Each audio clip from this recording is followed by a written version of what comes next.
এটা তো তুমি নিজেই বহন করতে পারো। কিন্তু কাবুন নাছর বান্দা, সে বনি ইসরায়েলের কাঠুরিয়ার মাথায় এই কাঠের বোঝা বহন করিয়েই ছাড়বে। এটা নিয়ে হজরত মুসা আলাইহিস সালামের সাথে তার বাকবিতণ্ডা শুরু হয়ে গেল।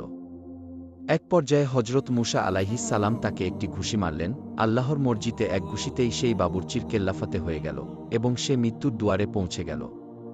ফেরাউনের বাবুর্চিকে হত্যা করার উদ্দেশ্য মুসা আলাইহিস সালামের ছিল না, কিন্তু এমনটি হয়ে যাবে তিনি তাও বুঝতে পারেননি। তখন তিনি ভীত সন্ত্রস্ত হয়ে সেই বনি ইসরায়েলি লোকটিকে বললেন, তুমি তাড়াতাড়ি এখান থেকে চলে যাও, লোকজন এখনও বাহির হয়নি। যদি ফেরাউনের সৈন্যরা এসে দেখতে পারে ফেরাউনের বাবুর্চিকে হত্যা করা হয়েছে, তাহলে আমাদের কারো রক্ষা থাকবে না। এই কথা বলে তারা দুজনেই সেখান থেকে চলে গেল। অতঃপর হজরত মুসা আলাইহিস সালাম আল্লাহর দরবারে এই ভুলের জন্য দোয়া করতে লাগলেন এবং বলতে লাগলেন, হে মাবুদ, আমি তোমার দরবারে বড় অন্যায় করে ফেললাম। আমি তো কেবল চেয়েছিলাম সেই লোকটির সাথে তার ঝগড়া মিটিয়ে দিতে, কিন্তু আমার অনিচ্ছা সত্ত্বেও এমনটি হয়ে গেল। এর জন্য আমি তোমার দরবারে একান্তভাবে ক্ষমা প্রার্থনা করছি।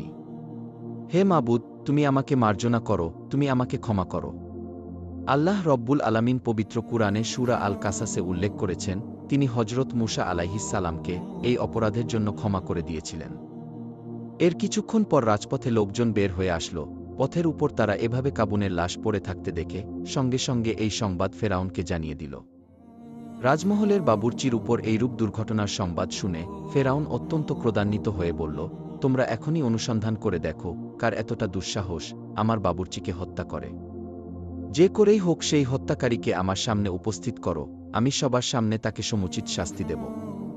রাজকর্মচারীগণ এবং ফেরাউনের সৈন্যরা এই আদেশ পেয়ে তখনই হত্যাকারীকে অনুসন্ধান করার জন্য বেরিয়ে পড়ল। কিন্তু হাজারো অনুসন্ধান করেও তারা হত্যাকারীর কোনো খোঁজ পেল না। ওদিকে হজরত মুসা আলাইহিস সালাম অত্যন্ত ভীত সন্ত্রস্ত অবস্থায় সেই রাতটি অতিবাহিত করলেন। পরের দিন সকালে আবারও তিনি কোনো একটি কাজে শহর অভিমুখে বেরিয়ে পড়লেন। কিছু দূর পথ চলার পর তিনি দেখতে পেলেন সেই বনি ইসরায়েলি লোকটি রাস্তায় দাঁড়িয়ে অপর এক কিপ্তি লোকের সঙ্গে ঝগড়া করছে। সেই লোকটি যখন হজরত মুসা আলাইহিস সালামকে দেখতে পেল, তখন সে পূর্বের দিনের ন্যায় আবারও তাকে সাহায্যের জন্য ডাক দিল।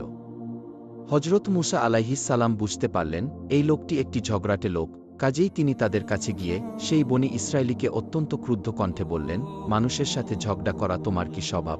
তুমি তো দেখছি অত্যন্ত ঝগড়াটে লোক। বনি ইসরায়েলি যখন হজরত মুসা আলাইহিস সালামের মুখ থেকে এরকম ক্রোধান্বিত উক্তি শুনল এবং সে যখন দেখতে পেল হজরত মুসা আলাইহিস সালাম তার দিকে এগিয়ে আসছে, তখন সে ভাবল হয়তো মুসা আলাইহিস সালাম আজকে তার উপরই আক্রমণ করবে এবং তাকে হত্যা করে ফেলবে।